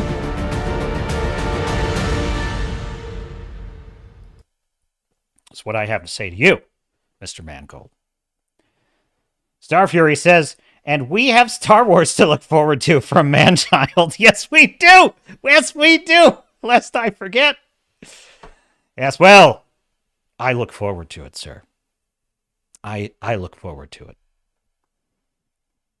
Are you not entertained? Says Starfury. Are you not entertained? Yes, well, don't give this captain a soundtrack. That's dangerous. We're playing with fire now. I've discovered royalty-free music, and it's excellent. It's very excellent. I'm having fun with it. So, in any case, that's an old trick I borrowed from Mark Levin. He used to do the music to his impassioned rants. I learn a little something from everybody. So, yeah, I came across this fun little story I'm just going to pull this up for you. Now, before we go, though, just, again, we've got Harrison Ford saying, thank you for coming out to see Indiana Jones in his Barca Lounger. And I've gotten to play this character for a long time, and thank you for supporting a character.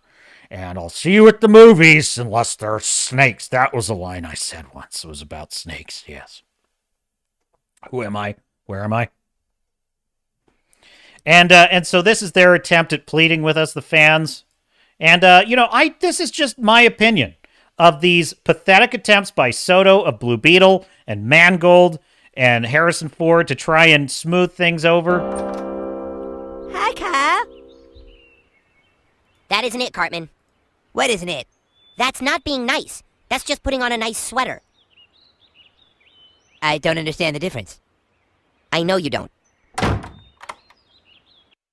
I thought, well, we said thank you. We said we're sorry. How come our movie's not making money? That's not making good movies. I don't understand the difference. We know you don't. We know you don't. So yeah. Go try. Keep trying. I love the try hard. The try hard is entertaining, if a little pathetic. So Katie Sackhoff, of whom I am just a great fan, and who wouldn't be, she describes her fan base as, there's like 40% that sort of like her character. There's like 30% that kind of hate the character of Bo-Katan. And then there's just like, 1% that just want her to sit on their face. want her to sit on their face. Yeah. And so I'll just give you one guess which percentage of that fan base I am in. But it would be inappropriate for me to state it outright.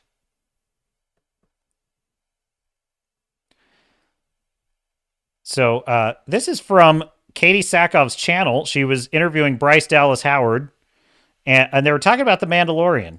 Mando is like, they're always so confused why it takes so long for us to shoot and why the episodes are in their minds so short. And I'm like, there are so many moving parts to this that you have no idea. We're lucky that we finish as fast as we do. We're rushed all the time.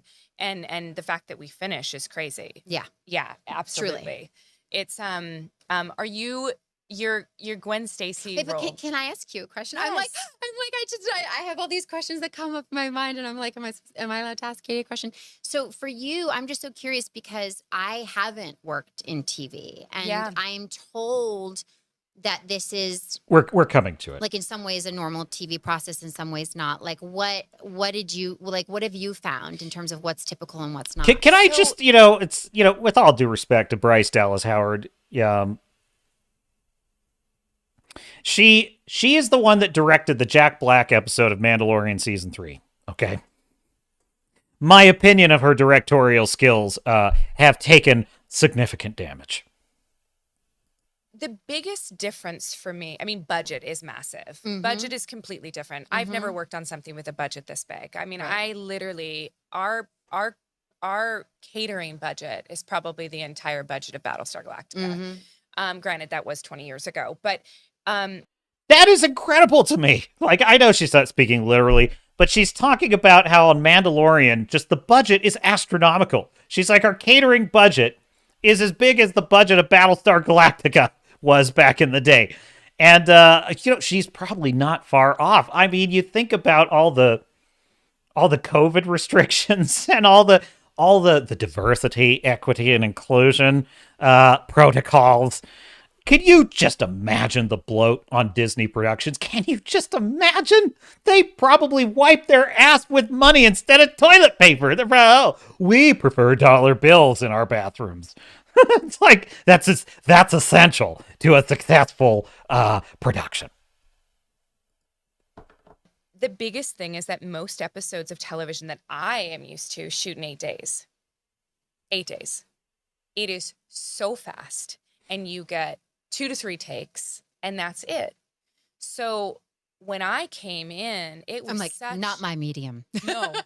No. It is, I have Yeah, literally... if the episode you directed is any indication, I would agree with you, Miss Howard. Used to be they used to joke and call me the one take wonder, because I would know exactly what I was going to do. I would have it all planned. I would know the story. And yes, I would fly by the seat of my pants through like inside that box, but I knew that I had 1 or 2 takes to get it perfect, and that was it. From every angle, mind you. Starfury says, have they heard of packed lunches? Yeah. Are you kidding me? You gotta be shitting me. You're shitting me, right? But so when we got to Mando, or when I got to Mando, and on day 1 with you, where for God love you, the amount of takes you do is like my bread and butter. I think that we got to like take 3, and I was convinced that was it, because that's my experience. There are times we did 38 takes of one scene. Mm-hmm. Like, that is... If only they had done 38 drafts of the script, then you might have actually had a good show. You might have actually had a good show. You know, I have great admiration for Katie Sackhoff. You know, it's like, listen to, she definitely has a work ethic, which is why it kills me. It kills me that she played this boring, stupid character, Bo-Katan. Look, that's perfect. That's exactly my favorite scene to encapsulate Bo-Katan. This is the first time you see her in season 3, just sitting on a stone throne in the middle of an empty giant throne room. No one there, nothing to do. What is she doing? Like, what is she doing? There's nothing to do. She has no personality. She has no character. She has no, like, culture. She's just a blank slate that they put lines on. She's a Chat GPT character. And it's like, think of what the work ethic that Katie Sackhoff has, what they could have done with this character. Bo-Katan could have been excellent if she had had a decent script. Katie Sackhoff could have been, you know, on the level of Gina Carano's character easily. But she had nothing to work with on this show. So I have great admiration for her. It just tears my heart out that she was this brainless character. Bo-Katan. So she's basically admitting how rushed it is. Now, the interesting thing is, this Jack Black episode, well, the 38 takes did not help at all, because that was one of the dumbest episodes I've ever seen. I've never been so... It was Fetch Quest. It was Skyrim Quest. It was, oh, now you're going to the 2nd nav marker. Now you're going to the 3rd nav marker and the 4th nav marker. They have to get the thing from these people, to get the thing from those people, to get the thing from these people, so they can go all the way back to Lizzo and Jack Black and get the thing they came for in the first place. That's depressing. It depresses your captain.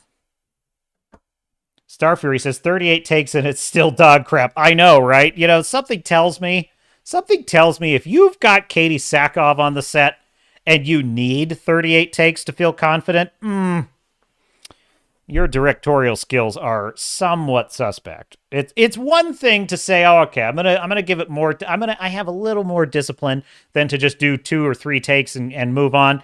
38 takes for what? There's nothing in this show for 38 takes. They have this fight scene between her and this guy on the left here. It's boring. The moves are bland, stale. You know he's gonna lose. You know he's going to lose the minute the fight, when they even start talking. Okay, they're going to fight. She's going to girl boss beat him. There you go. It's not even interesting to watch. You know, even though I always know the outcome of Henry Cavill's fights in The Witcher, at least he actually has the kind of like cool moves with the sword that are kind of fun to watch, even though you know there's no stakes, there's no tension. You know, it's like the latest round of idiots. You know, I'll tell you what. You know what kills me? I could do with about like a fifth of the fights in The Witcher. I would rather have a more interesting story in The Witcher than all these constant brainless sword fights, as well choreographed as they are. By contrast, I watch House of the Dragon, and I'm thinking, how come I almost never get to see Matt Smith just lay it down with that sword? You know, I spend half of the House of the Dragon wanting the next Matt Smith sword fight. And I don't get enough. And I don't understand this. It's like too much of one thing, not enough of the other. in every show I watch. It's very disheartening. What a disappointment is The Mandalorian. What else is in the stack of stuff? I watched Stargate SG-1. I watched, let's see, the most recent episode was they go to a planet where the people age their entire lifespan in 100 days. And Colonel Jack O'Neill comes down with the same condition and starts aging rapidly. It was, I have to say, it was one of the more science fiction Star Trek kind of episodes, and it was one of the more enjoyable ones for sure. And it definitely had a nice little arc in there about Colonel Jack O'Neill kind of coming to terms with his mortality. I thought that was cool. He definitely plays a crotchety old man. I love how his voice gets more crotchety. Oh, you sonny boy, you're not listening. I'm like, is that really the right extrapolation for how he would talk if he got that old? But then I also love how, like, in Star Trek, there's all the prime directive stuff. We cannot interfere with the natural evolution of this people. Whereas with Colonel Jack O'Neill, he just goes to every single planet and just, oh, well, your religion's bullshit. Your religion's bullshit. You've been manipulated. No. You need to, this is a gun. Have you ever seen a gun? I'm like, oh my God, this guy goes to every planet and he just starts, spreading the word to every culture about all so they have like the anti-prime directive in Stargate SG-1. The anti-prime directive, which is, we got to get these people up to speed as quickly as possible. Have some bullets. Have you ever seen modern medical technology? It's like, let me tell you all about it. It's pretty funny. Oh yeah, that thing, that's a Stargate. Goes anywhere you want. Oh, we've never seen this. You must be gods.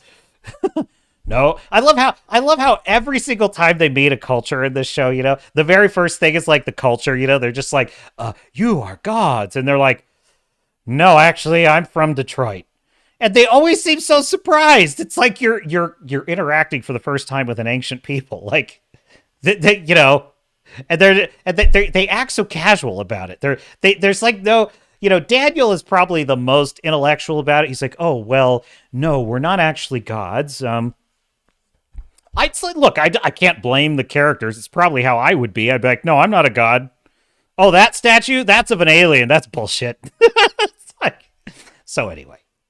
I do. So what I like about Jack O'Neill is he just heads on out there, tells them everything they need to know about their fake religion that's not real, puts their whole culture into crisis, but then he lands it. He lands it with his, he kind of sweet talks them into still having hope and saying, we'll be back to bring you more cool stuff someday. And they're like, thanks, Colonel. What was I going to say about that? Oh, yeah, okay, yeah. So there were nanites in this episode.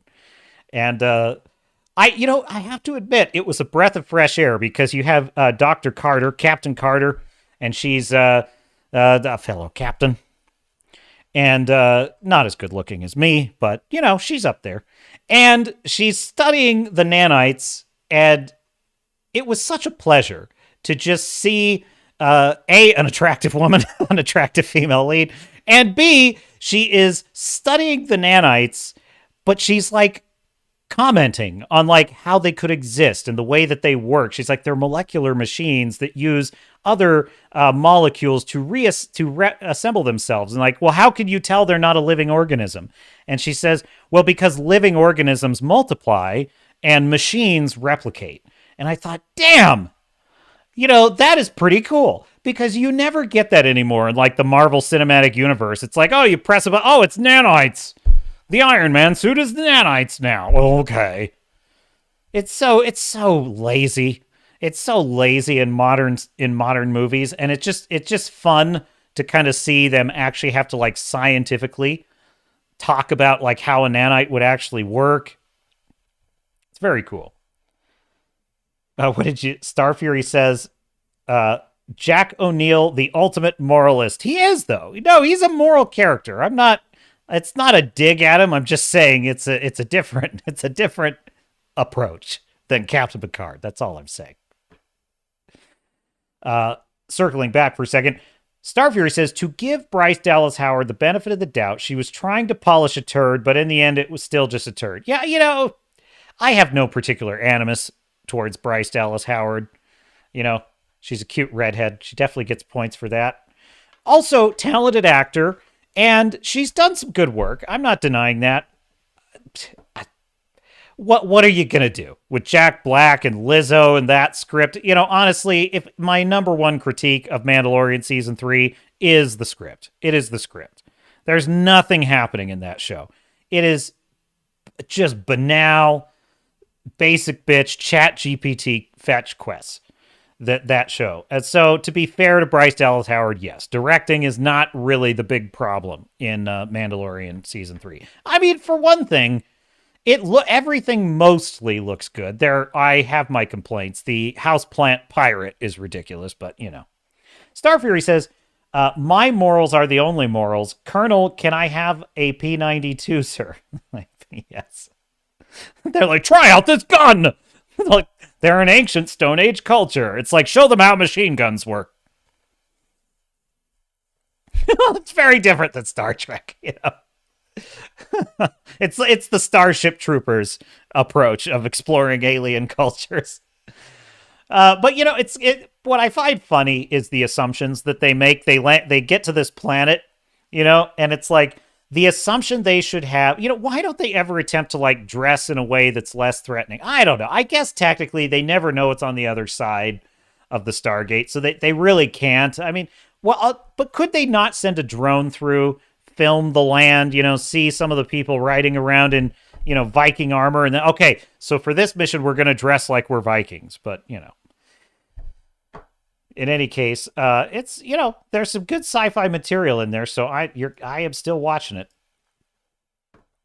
I am still watching it. So, I got some hate mail recently.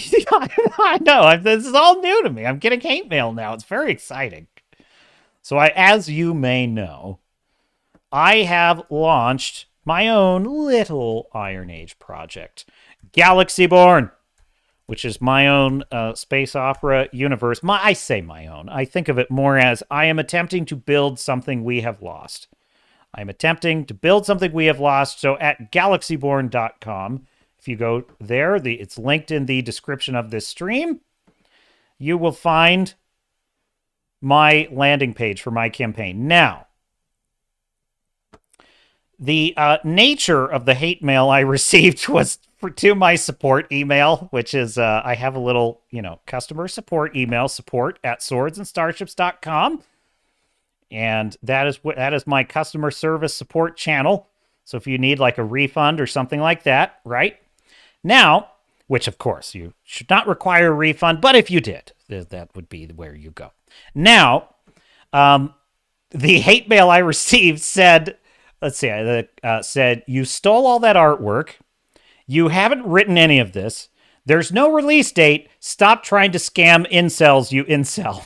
I was like, incorrect on all 4 accounts. But that being said, it did get me thinking.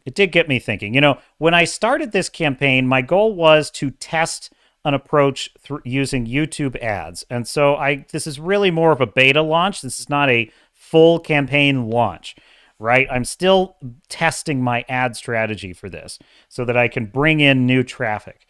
That being said, it got me thinking, you know, I'm nothing if not a man with a work ethic. And so I said, you know, you're right. There should be a release date, a hard, fast, firm release date. And so there you have it. It's right there.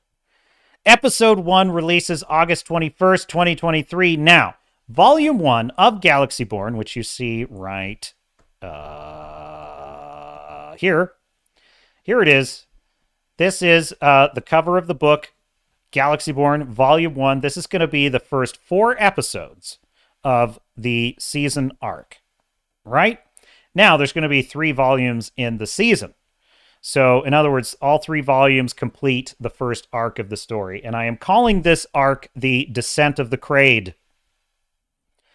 Now, that being said, I don't like ever leaving people feeling like they're not going to get the value that is being promised. And so, When this countdown strikes 0, episode 1 will be released. Anyone who supports the project as of now will get an ebook of the full first episode. That will be an early release. This is not the full volume, but it is the first episode, the premiere episode. I want you to see what you're supporting. And so it will be an ebook format. A sample of episode 1 will be available for all visitors of the page and who put in their email. That will also be available at this time, a sample of it. So anyway, you know what? I look at it like this. Haters are motivation. Haters just motivate me to work harder. And so I am grateful. I am grateful to the hater that believes all of my art is stolen and that nothing is written. That's also incorrect. I am grateful to the challenge because, you know, the fact of the matter is Galaxy-born, you know, I have no problem with Indiana Jones existing. I have no problem with the last, I should be careful here. I have no problem with new garbage existing, okay? Someone wants to go out and make the wokest movie of the woke ever. I have no problem with it. And if it's successful, fine. Still doesn't make it a good story. I just tend to think things are not successful, which are not well written.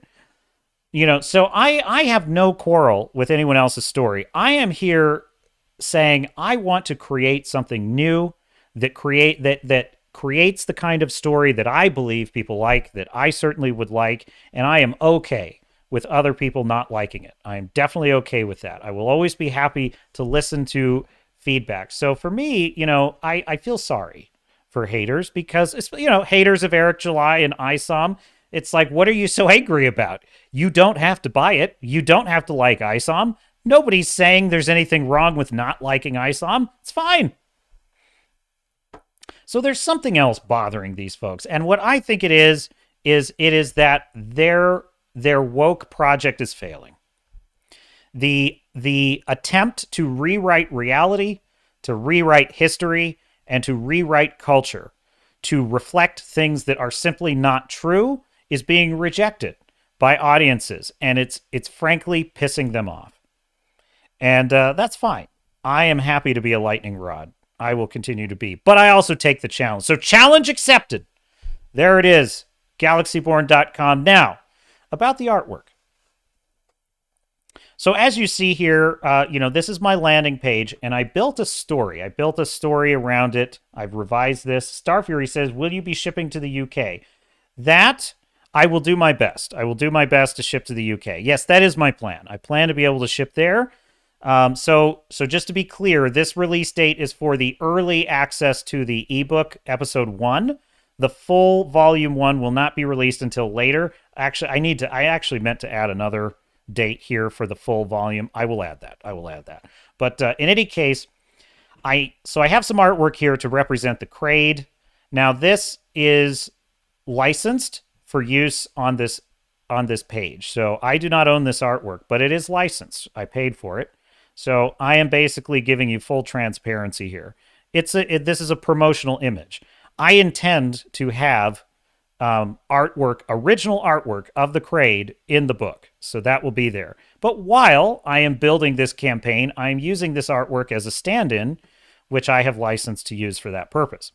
So this is the logline of the novel. When a plague of insectoid creatures threaten to consume all life in the galaxy, Captain Cole Sadler must lead a mutinous crew in a battered starship into hostile space. This is actual commissioned original artwork that I own, and that is, in fact, the canon ship in the story, and this will be featured artwork I do own. To deliver humanity's only hope, a mad Rakoi war criminal. This is also artwork I have licensed for use on this page. However, I intend to use it as the basis for original commissioned artwork as well, because I love this armor design. And actually, I plan on reaching out to this artist directly to see if we can make a deal, because I would love to get more artwork from this artist. I love artists. I want them to succeed and be prosperous. Swords and Starships will always support independent artists. And I have, by the way, if you check out my books, Blood and Oak, that artwork on the cover, I paid a pretty penny for that artwork by Pablo Fernandez. He lives in Spain, I believe, and is an excellent artist. So, in any case, moving on. So I have some background on the story. It takes place in the year 2234 in the United Commonwealth of Stars. So yes, this is artwork I own, and I plan to commission more from this artist. This is my characters. Captain Cole Sadler, born and raised in space, spent his whole life traveling the stars. His father was a brave Marine killed in action before he was born. His mother, a decorated Navy officer in her own right. The pain of growing up without ever knowing his father drove him to addiction in his youth, and with the help of his grandfather, Charlton Sadler, he came back from the darkness of his teenage years and went on to win the Strider Medal of Valor and is one of the best officers in the Star Navy. First Officer, Commander Braxton Cross. This is licensed art for this page only. There will be a representation of him in the book, however.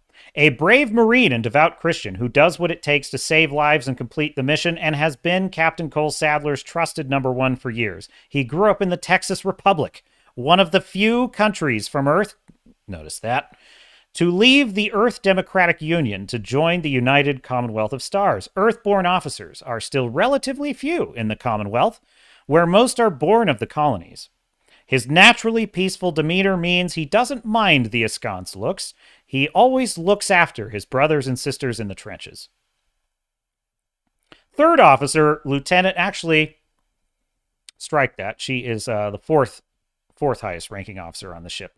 Lieutenant Commander Maybe, a brash Caprian fighter pilot who lives by the seat of her pants, is quick to draw her scorcher, which is slang for a particle pistol, but always takes care of her wingman. She prefers a good fight to the minutia of leadership, but when the crew of Independence could no longer endure their suffering under the former Captain Treadaway's leadership, she led the mutiny that removed him.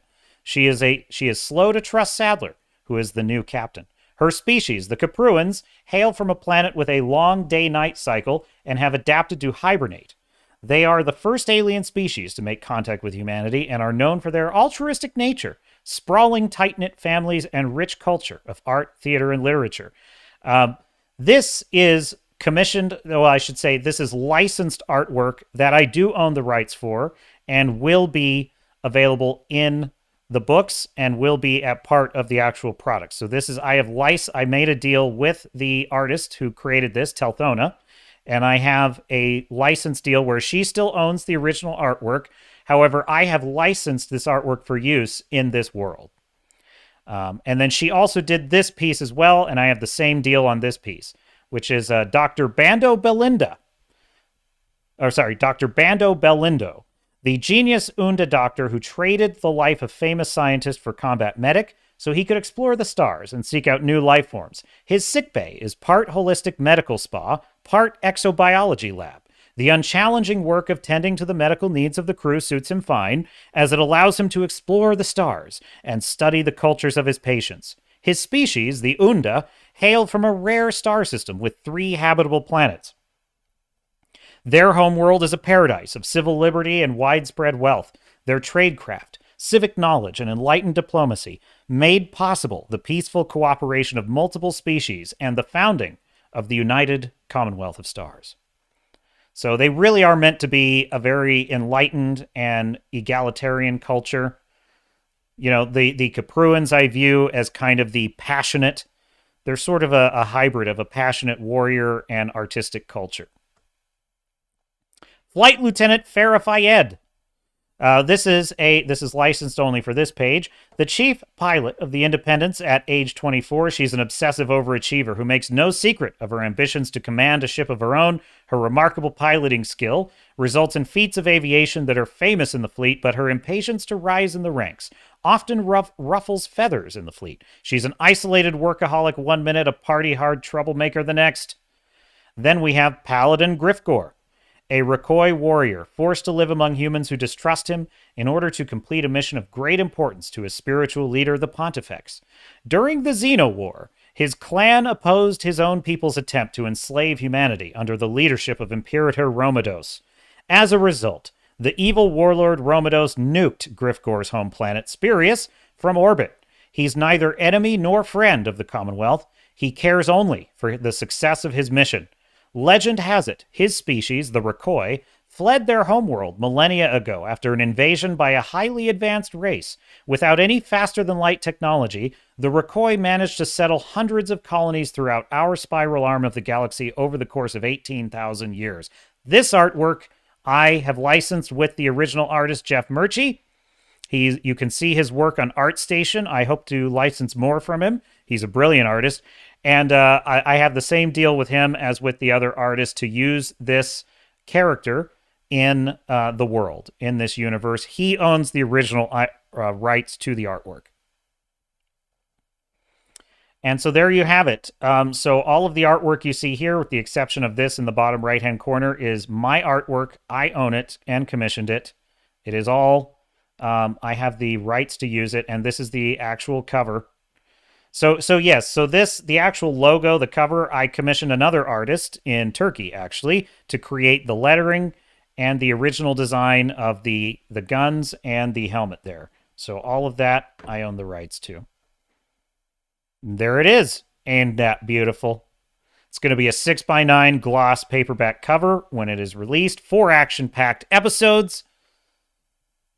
And this artwork I licensed for use on this page to represent what I want to do on the inside of the book. So I'm going to be working on getting those 10 original pencil illustrations as well as a nod to graphic novels and classic pulp serials. So actually, and here you can see an image of the map. I also have a galaxy map that I had commissioned as well. Same artist who did the ship actually did the galaxy map, and illustrations of all 5 homeworlds. Well, actually 3 homeworlds and 2 colony worlds that are central to the plot. So there you have it. So yes, my starter support level, $39. And you basically get access to, sorry, and I will stop shilling my stuff after this. The Galaxy-Born Volume 1 paperback will be shipped to you. You will get 4 action-packed episodes, 10 original pencil illustrations in the interior. You will also get the digital Galaxy-Born Compendium, which is sort of a codex, a lore book that sort of explains backstory and technology and the characters with original artwork in it. You'll get early access to the digital ebook. So that means before the actual hardcover ships, you're going to have access to the ebook to read it while you're waiting for it to be delivered. So that is a perk you get with the early access with the $39. And then you also get 5 high-res digital lithographs of the art optimized for printing. So you can print these out. You can make them as posters, whatever you want to do. And then there will be other perks available above the $39 level that are offered once you purchase the base package. So so you can actually get hard copies of the compendium, etc. So I'm starting with this. I have much more on the way. I just want to get this rolling. You know, I'm a great fan of entrepreneurialism. And sometimes you just got to roll with it and just get started on something. So all that is promised will be delivered. And I just wanted to take the time to, I recognize that, you know what? One of the lessons I've learned from Eric July and the launch of ISOM is I greatly admire his transparency. I really do. So I appreciate your indulgence. I wanted to take that time to be on record saying, I have rights to use all of this artwork. I would never take artwork without someone's permission ever, because I value the work of creators, especially when it's good work. And what you get in these books will be legit artwork. So, thank you, my dear sailors of Starnuts, for indulging me. Starfury says, the Doctor has an Enterprise Floxian feel. Yes, he does. Phlox is one of my favorite characters ever. Definitely. Probably one of the best Doctors ever in the Star Trek canon. I loved Dr. Phlox in Enterprise. That being said, Bando's a little bit different. He's but yes, he is definitely a very Floxian type character. So there you have it. And what's wrong with that? What's wrong with a little dose of the familiar? Have we covered the stack of stuff in its entirety? I believe we have. Oh, I did have this this great tweet from Gary. Might as well call this out while I have you. Yes, here we go. So Gary over at Nerdrotic, Hat Tip Nerdrotic, had this very good tweet. Upon further review, modern corporate critics now consider Indiana Jones and the Temple of Doom QAnon adjacent. Oh, that's a good one. Because he's rescuing the children, don't you know? So, yes, and another cool thing, too, if you go to Twitter, at the SNS channel is the Swords and Starships channel. So I now post my videos on Twitter as well, and I'm working on and hopefully getting to where I can multi-stream to this, Rumble, and Twitter. I think Twitter is about to be an awesome platform, so I am also building Swords and Starships on Twitter at the SNS channel. On Twitter, it's linked in the description as well. Check it out. And yes, so thanks for spending a Sunday with me, my dear sailors and starnuts, my treasured audience, lurking, rewatching, or participating in the chat. We have gained 100 subscribers in the last 72 hours. Did you know that? This channel, well, it helps. It helps. When your captain gets his ass out of his captain's chair and starts posting some videos, it helps. It definitely helps. So, 100 subscribers in the last 3 days. We are growing fast. Our next stop is 10,000. Our next stop is 10,000 subscribers. There will be ever better content. Let me know, what you think. Heck, I hope eventually someday to have other voices on this channel opposing views. I'm not ready for that exactly yet, but I'm hoping to have that. Swords and Starships, it hosts me, Captain Garrett. And Captain Garrett has many different opinions, but Swords and Starships has no opinion other than good storytelling is good storytelling. And we here at Swords and Starships know it when we see it. And it is our endeavor to restore that. So please like, subscribe, share the channel. Let me know what you'd like to see more of. I'm working on some more Stargate SG-1 for you. And go see Sound of Freedom. What an epic film. Absolutely incredible. Couldn't believe it. Totally shocked. I could not believe how good that film was. I expected it to be, I expected a little bit of clunky dialogue. I expected a kind of heavy-handed moral message. I suspected there might be some elements of it that would strain credulity, but its heart would be in the right place. I am stunned by the absolute brilliant filmmaking that I saw there. That is an excellent film. And it is not partisan. It is not political. It is not propaganda. It is flat out just a story about something that is really happening and a man that is really fighting it. Whatever you feel about his views or the views of the actor, the film does not have a political opinion. The film is simply showing you a story about something very important. So Sound of Freedom is a Swords and Starships Iron Age film, and I wholly endorse it. So, that is our show for this Sunday, the year of our Lord 2023, July 9th. So, until next time, my dear sailors and starnuts, this is your Captain Garrett saying, I will see you out there.